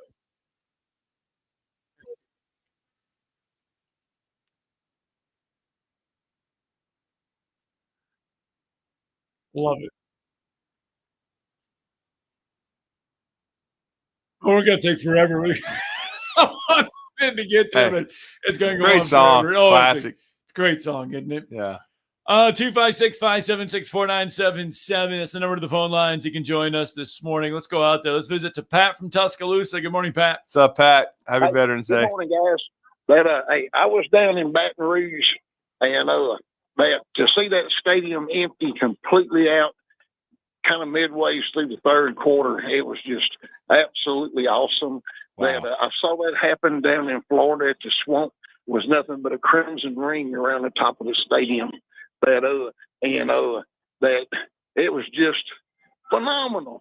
I mean, but LSU's always been that way. Down in New Orleans, when we beat them for the national title, midway the third quarter, they were gone. And that's what I would use, the picture of that empty stadium. I would use that as a recruiting tool when I went to the state of Louisiana to show them how pitiful their fans are. Well, What do you guys think? It was a great performance by Alabama. So certainly it was best from Kalen DeBoer's team from start to finish for 4 quarters, and certainly it was the best time to do it. And like I said, he did a great job getting his team prepared off the bye week. Now they've created an opportunity for themselves with a lot of football in front of them, but a very solid chance to get in the playoff. Yeah. Hey, what do you guys think about? I'm very, very concerned about Alabama getting to the SEC championship, which in the beginning of the season when we went to 16 teams, I wanted to do completely away with, because with it being gone at Alabama, the SEC definitely has a chance of 3 and possibility of 4 if we didn't have to have an SEC championship. I mean, the fact that Notre Dame only has to play 12 games, guys, it is not fair in any sense of the word. And the same for the other 4 conferences. Well, Notre Dame, I mean, the other conferences, the ACC, the Big 12, and the Big 10 will sit there and tell you it's not fair that the SEC only plays 8 conference games. So that's the flip side to the other conferences play 9 games in conference play. So they'll sit there and say, well, why isn't the SEC playing as much as we're playing? So that's the flip side of that. As far as having the conference game, you know, I hear people say, and this is just my thought, hey, if you don't play in the conference game, you get a bye. Well, if you play in the conference game and you win, you still get a bye. Yeah. But you get it right after the conference game. If you lose, you could be sitting with 3 losses and being out of the picture and being the second best team in the whole SEC, being the second best team in the whole SEC. Well, I mean, yeah, but not always is that team that loses the second best team in America. Not always. Yeah. Yeah. I mean, but I mean, it's like you said, I just don't know. Like I said, I'm just all against the SEC championship whenever they're not playing. And I don't care about Notre Dame at all, but it's just they play in 12 games, guys. We just had a linebacker knocked out in that game against LSU. These next 3 games that we play against Oklahoma and against Auburn, hey, they're going to be trying to knock the snot out of everybody. You not agree? Well, it's football. I mean, it's a battle of attrition, and I do think I was sent some quotes from the one of the committee members on the college that is on that committee that's going to put together the college football playoff field. And he said he didn't think a team from a Power 4 conference was going to be penalized severely for losing said championship game, because pretty much everybody's done away with divisions. Right. It's just your top, 2 teams. And I think we've all understand that the SEC and the Big Ten are going to make up the majority of this field. I was even asked this weekend, would 2 group of 5 teams get in? No possible way. I don't think there's any possible way.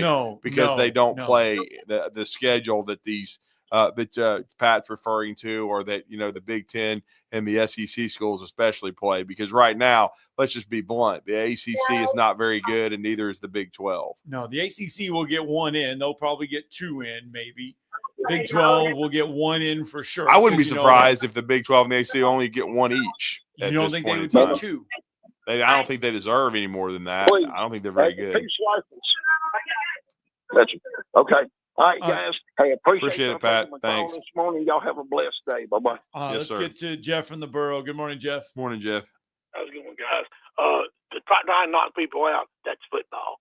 Okay? Yeah, I don't agree with that one. I think Alabama, Auburn, and Oklahoma, they're not going to come out and intentionally try to take players out because they're going to make the playoffs and make them weak. That's not going to happen. They're going to hit them hard because it's football. They wouldn't admit it if they did anyway. Who's going to admit it?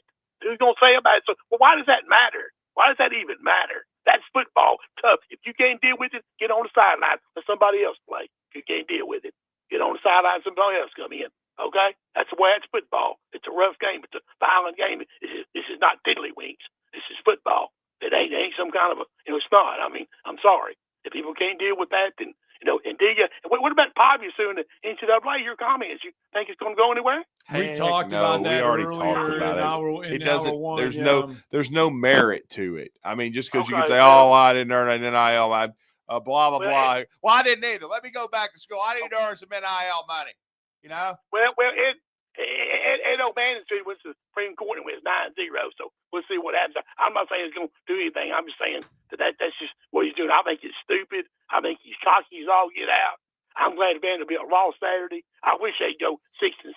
Be honest with you. I don't really care if Tennessee beats them. Be honest with you, but they probably. Are you rooting for Tennessee, Jeff? This will be well, like the landmark I stuff. I guess I have to against Vanderbilt. I don't know. Probably root for 0-0. I give nobody to score. I reckon. Just going on the record there, Jeff.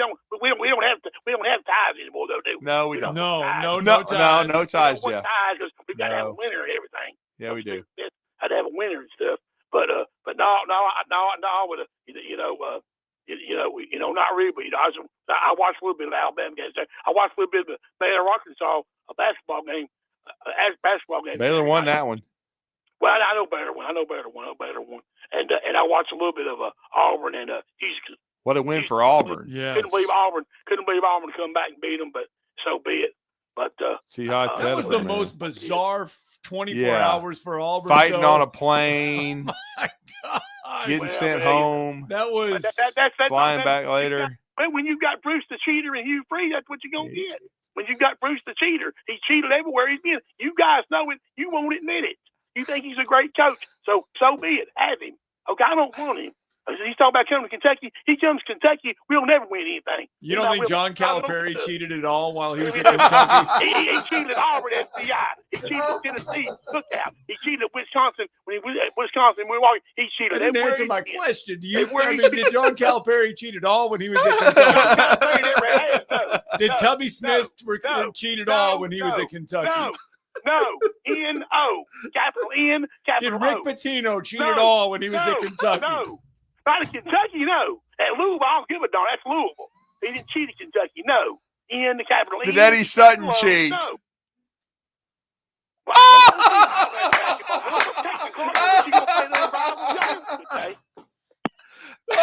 hung up on us. This is great. I love that pause, though. Did Eddie Sutton cheat? FedEx envelope. Chris Mills. $1,000. He hung up on us. Oh, we got Jeff to hang up on us. We didn't hang up on him this time. Oh my goodness. That's unbelievable. Oh. Look, I get it. Bruce Pearl's got a pass, but I mean, come on. Yeah. But no, he's making reference to a 74-69 win for Auburn there against Houston. Second half come. Yeah, it was a Pettiford was unreal.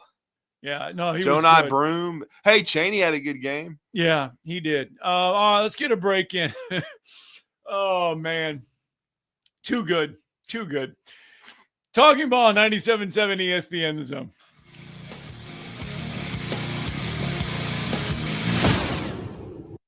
You're listening to Talkin' Ball on 97.7 ESPN The Zone.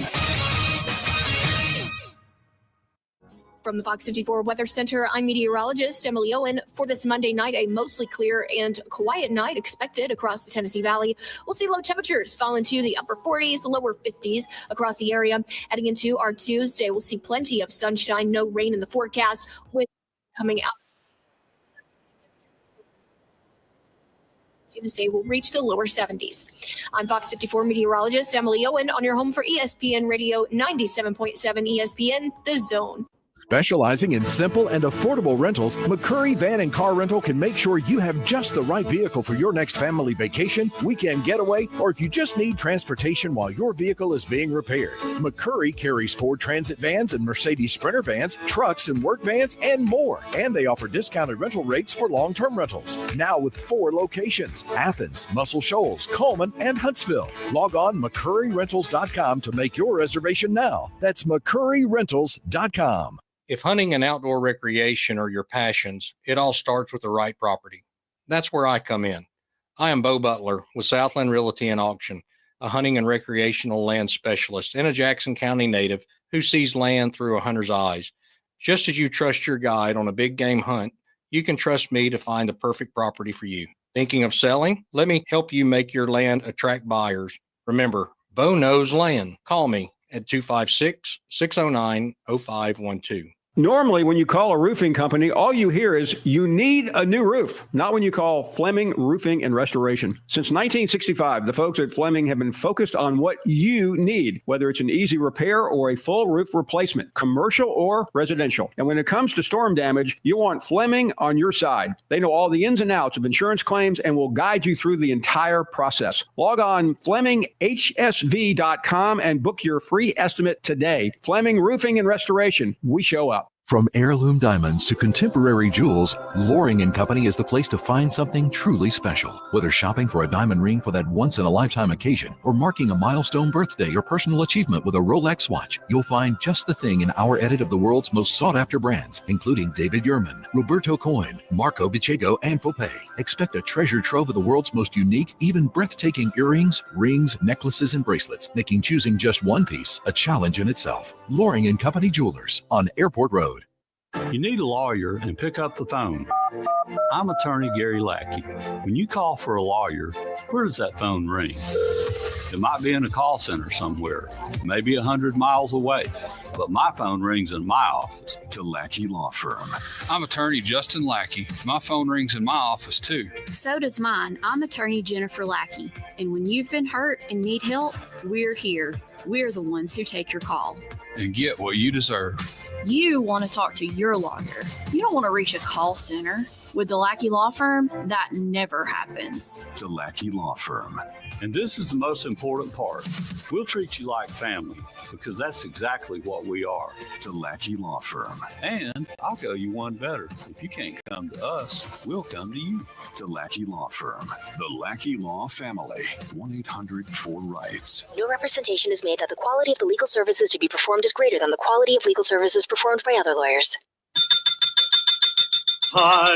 Sports Talk 24/7, 365. Your full-time sports station. You're doing a great job. Keep up the good work. Is 97.7 ESPN The Zone. Doesn't anyone do any work around this joint anymore?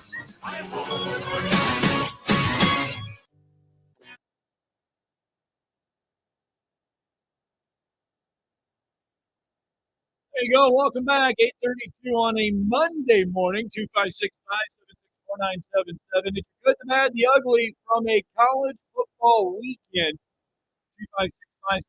256-576-4977. You can give us your comment. I guess you could call it a mic drop moment. Drew gets Eddie Sutton comment in there, and then he moves the building. Joe Hunk now sitting in for Drew DeArmond as Drew's making the play over to Huntsville High to be a part of the basketball showcase, the basketball event going on over there. The 2024 Huntsville City Tip-Off Classic. Girls basketball, again, play begins at 9 a.m. this morning. Grissom and Austin, and then Oakwood Academy versus Huntsville. It's going to go on all day. 6 o'clock, your last game of the day. So if you want to watch high school girls basketball, head on over to Huntsville High. So Drew and I did our good, the bad, the ugly from a weekend of college football. Welcome in your good, the bad, the ugly from a weekend of college football. Okay, so I'm trying to think right off the top of my head. Does Carson Beck always look like that? No, 9 interceptions in his last 4 games. It was so between the play on the field with Carson Beck, the cluelessness that he had. There was one point in time, was his wide receiver talking to him? And his wide receiver's just like in his ear spitting at him. And the next thing you know, Carson's like, oh, wait, what? What were you saying? Like, he wasn't even paying attention. He was so zoned out in this game. He's been erratic, but when Carson Beck is on, Carson Beck is on. You look at the second half against Alabama, Carson Beck could not miss. Carson Beck had it going. He looked like a potential first-round quarterback pick. First half against Alabama, he looked like he did Saturday against Ole Miss. I mean, clueless. He is hot and cold, and that is the question that Georgia fans are waking up to. It was a question they were having to answer going into the Ole Miss game. It's a question they're having to answer coming out of the Ole Miss game. Can Georgia win an SEC title? Can Georgia win a national title overcoming Carson Beck's mistakes? Well, because his role is game manager. Like, it basically get the ball out of your hands and do it. And it's crazy. He really only had, one interception against Ole Miss? One interception against Ole Miss, but it's 9 in his last 4 games. And the whole atmosphere of this, like, I'm a big component of coming into this game and the atmosphere going around it between pouring down rain. And it's the same thing in Alabama LSU. Between that momentum, a stadium, every bit of it, it looked like it totally knocked Carson Beck off of whatever he normally would do. And so to get the football to Frazier, which he only had like 50 yards rushing in the game as well, between getting the ball there, getting the ball to Lovett, he wasn't getting the ball out of his hands enough. Right. I mean, you threw 31 times. Like, I don't feel like that's Carson Beck's MO is throwing it 31 times and going that way. But it was more about the fact that Ole Miss could basically do no wrong in this. So if I'm going with my ugly from this past weekend, it was absolutely like Carson Beck in the way that he was not able to just get this Georgia team to play like they normally would. So that would be probably my ugly in this, was that it wasn't even Miami. Like, I would have normally said Miami. The good is I was paying attention. Miami was flirting with disaster and has been flirting with disaster all year. Miami is an okay football team. They are not a national championship football team, is Miami. No, and they may and most likely I would say still going to represent the ACC in the college football playoff. But the linebacker Kyle Efford would be my good, because the way he played against Miami this past weekend, and it also doesn't help that he just looks like a linebacker from 1992. Like, the only thing he's missing is a cutoff jersey. Like, he's got the neck roll and everything, but I go back even to the 2-point conversion that Miami tried to go with, and you saw Cam Ward in the pocket, looked like a statue, like he was comfortable, and then just all of a sudden he looks forward. Kyle Effort's coming in around the right guard, right over the edge of it, full. Nobody touches him, and Cam Ward just starts to panic, and he's just running backwards, which eventually hurt Miami, because if they get the 2-point conversion, then all they have to have is a field goal towards the very end of the football game, regardless if Cam Ward fumbles the ball or not. So that was it. When I was talking about Georgia Tech, that would probably be my good, because I really loved watching how Kyle Efford played in that, because of it, just how much fun it was to see that old school play. And so I've done the good, I've done the bad, and the ugly in this. Ooh, that one I'm struggling with. That one I can't think of off of. We said top of the hour of hour one was that you give LSU had a week to prepare for Alabama defensively. Right. And that's your game plan that you come out with after a bye week. Well, I go to the weather again, because the weather didn't help them in their game plan, because their game plan is throwing the football, and it's hard to do that in a torrential downpour. Yeah, because LSU cannot run the football. They've been able to run the football all year. Now, they are without a couple big Emory Jones. They were without their starting running back, but they've been without him for several weeks now. Defensively, they are without their best defensive player, without a doubt, Harold Perkins Jr., but they've been without him now for several weeks as well. So you can't really use it as an excuse anymore. You should. So it falls on to the lack of recruiting by Brian Kelly, and it falls on the lack of talent that they have on both sides of the football. Well, and I want to go back, and watching Alabama LSU, I want to go back and see how often did LSU use a spy.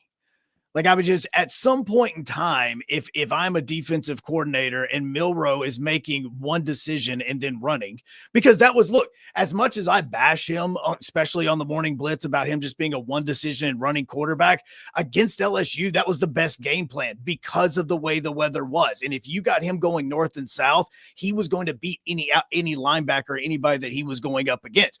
So I'm going to go back and watch and see how many times LSU actually put a spy on Milroe when trying to make a decision, because a lot of times, and I'm watching a play right now of it, whenever he was doing a read option, Milroe did a great job with it, with a linebacker coming off the right side, going in the blitz, and Milroe did read option and literally went right where the linebacker came from because there was nobody there. And so I'm watching the way the linebacker play was, and at times I felt like LSU was being more aggressive as far as too aggressive in this because they needed to sit back a little bit more with Way, and they never changed the game plan. Milroe continued to burn them and they never adjusted. Well, the LSU edges, they were aggressive all night long. They got it going on. They were attacking. Now, the problem was Alabama would slip an extra blocker in there. And that would nullify what LSU was bringing in off the edge. Now, the LSU defense played okay. It's just Jalen Milroe had some really good moments. You look at it, when LSU got the ball, when they ran the ball, the running backs ran hard. Got to give them a shot. But for some reason, Nussmeier, yes, Garrett Nussmeier, he looked a little confused on Saturday. He'd been playing decent. Yes. Not decent is like we've seen from the LSU quarterbacks over the past 4 or 5 years, decent, but he'd been playing decent enough to where LSU was able to overcome the lack of a rushing game and win some games. Well, and at times with Nussmeier, my thought was Alabama throwing out defensive strategies that they had not shown in other games, and Nussmeier was going over and going, look, this is nothing we've seen on tape. Like it was almost as in the disguises that Alabama was bringing out, which great job by them in doing so.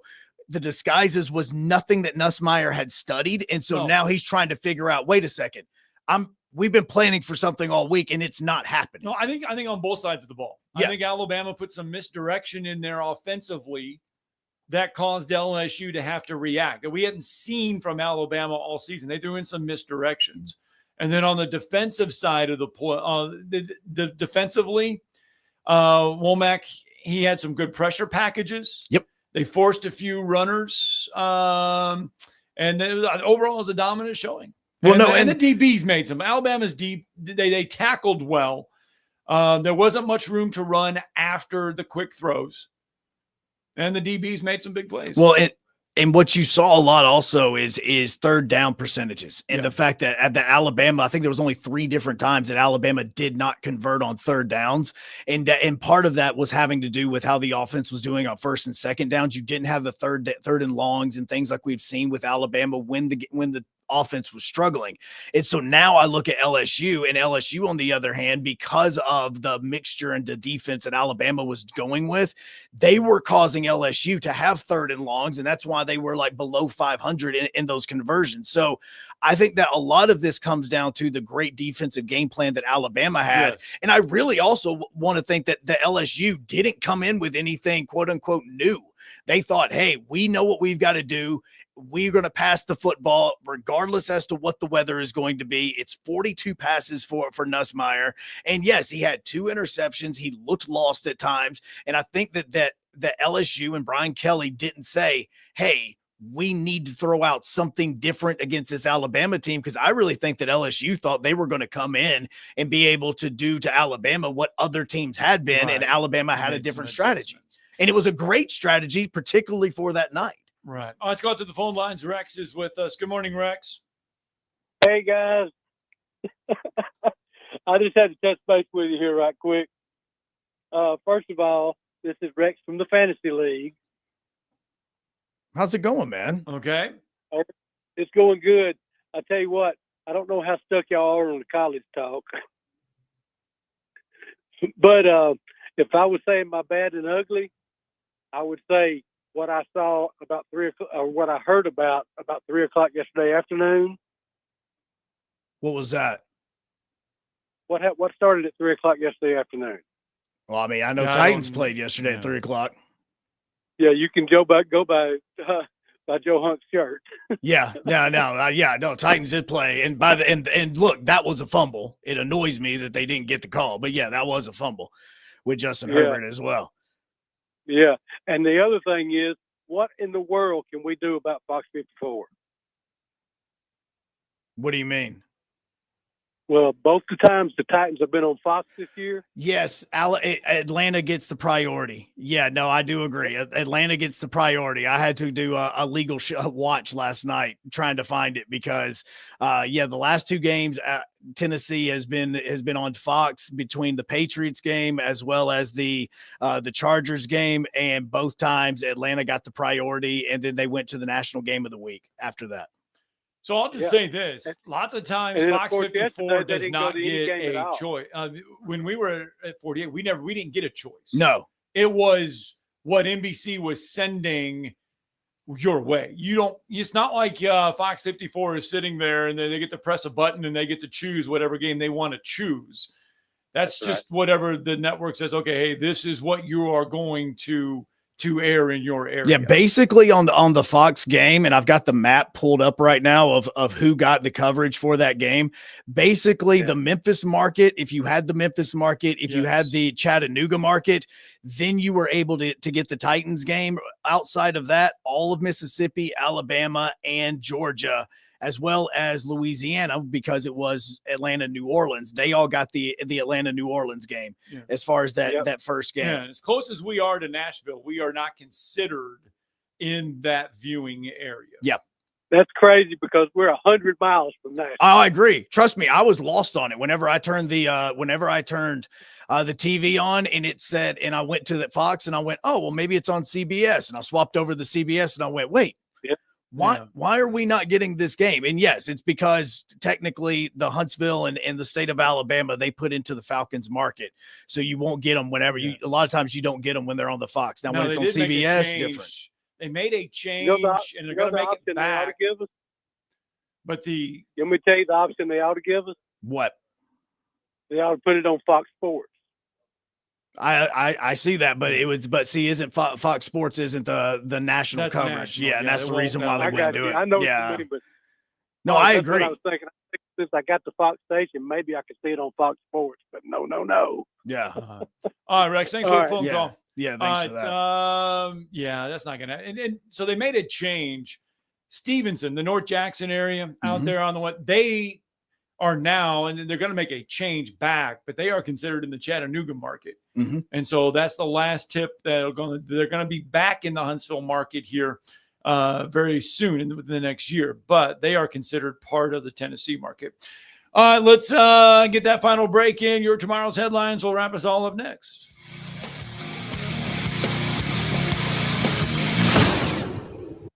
You're listening to Talkin' Ball on 97.7 ESPN, The Zone. It all comes back to money. Visit our store right now at zonedeals.bigdealsmedia.net to take advantage of all the best deals in the Tennessee Valley. Or just go to our website, 977ESPN.com, and click on the Zone Deals logo to start saving right now. Now, as to the price. These deals won't last long, so get yours now. Zone Deals. You'll thank us later. A man who could easily afford to buy a vowel. Eagle Masonry and Installation. It's right there in the name. Eagle is your one-stop shop for block, stone, or brickwork, monument signs, and outdoor kitchens and fireplaces. Eagle also offers the finest craftsmanship and insulation, including fiberglass or spray foam insulation, and of course, insulation removal. Philip Love and his team have years of experience, bringing the region the best in masonry and insulation services. For more information and a quote, visit insulatewitheagle.com or call 256-755-1556. Eagle saves you time. Eagle saves you money. Have you ever turned your back on God? Have you ever absolutely known the right thing to do and just turned around and walked away in disobedience? I know that I have. Aren't we thankful for our great and merciful God who loves us and forgives us and remembers our sin no more? I'm so thankful that his mercies are fresh every day. I need that, and I suspect you do too. Hey, I'm John Dees, pastor of Cross Point Church, and if you're looking for a church home, come see us. We're smack dab across the street from the YMCA in Madison. And check us out at cpcfamily.org. At Wheelchairs for Warriors, serving America's heroes is our mission. With your support, we serve veterans and first responders injured in the line of duty across the United States of America, providing them custom fit, complex rehab mobility solutions to ensure they rejoin their lives at the highest level of independent mobility and function possible. Join the mission at wheelchairsforwarriors.org. This segment of Talkin' Ball is brought to you by University Kia, the #1 volume Kia dealer in the state of Alabama, located online at universitykia.com.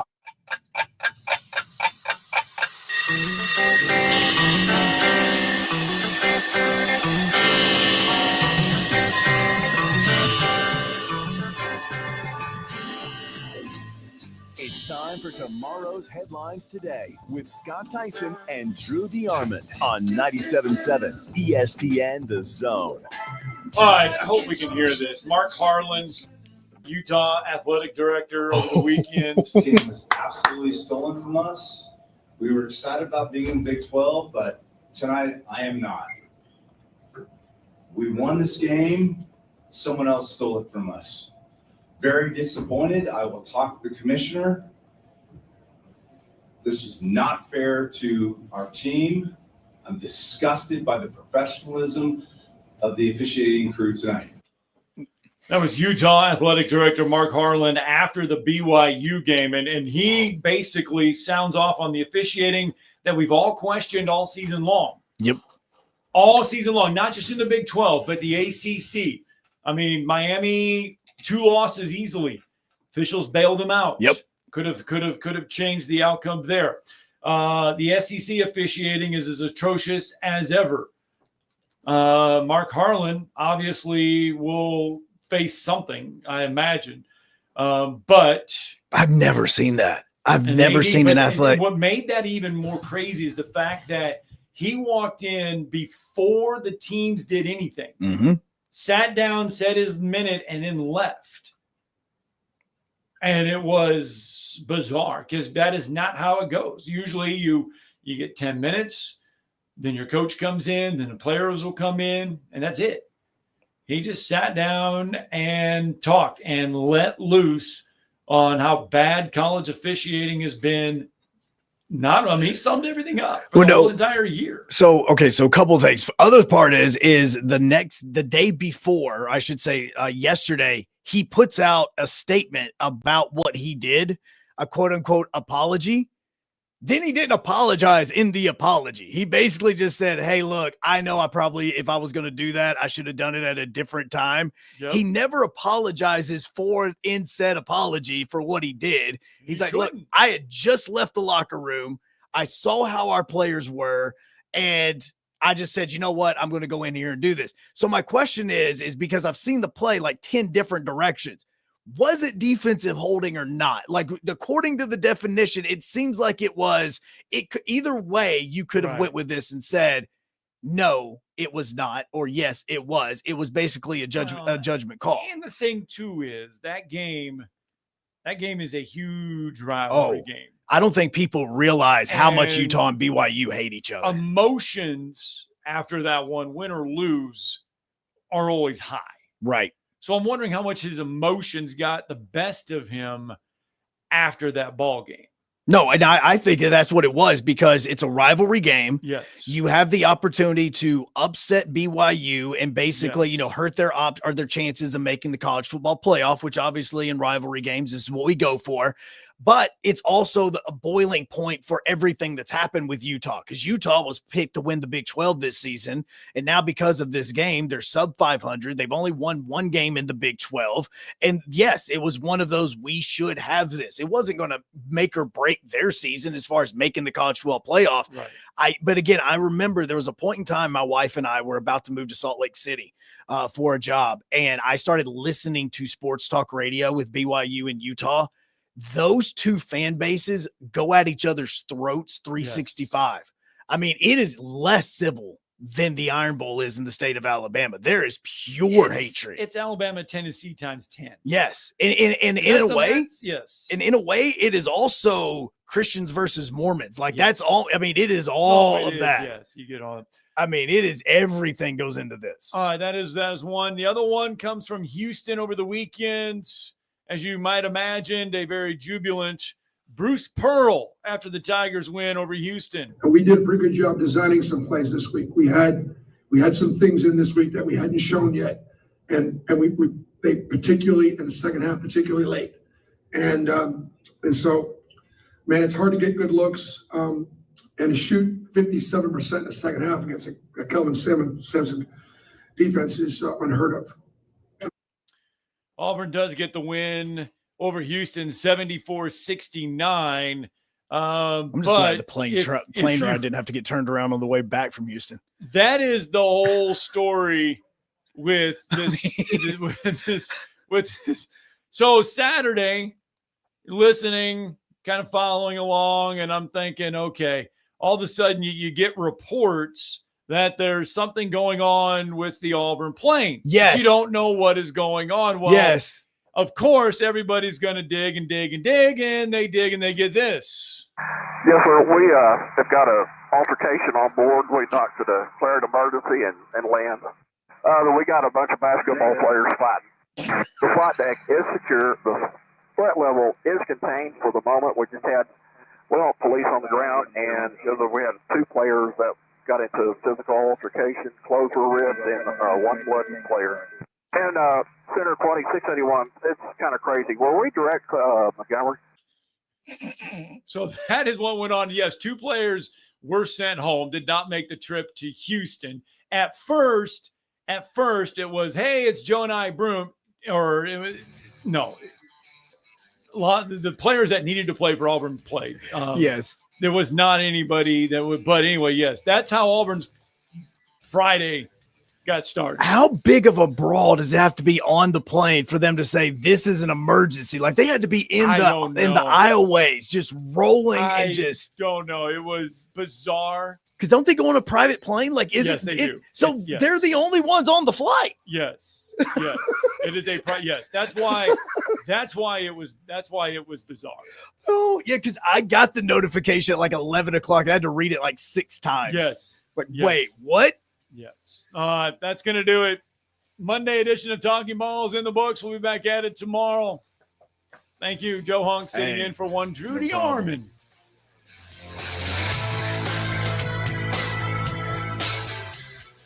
Tom Luganbill here for my friends at Woody Anderson Ford. Bobby White and his team take great pride in their service department, and you can see it the moment you walk into those beautiful new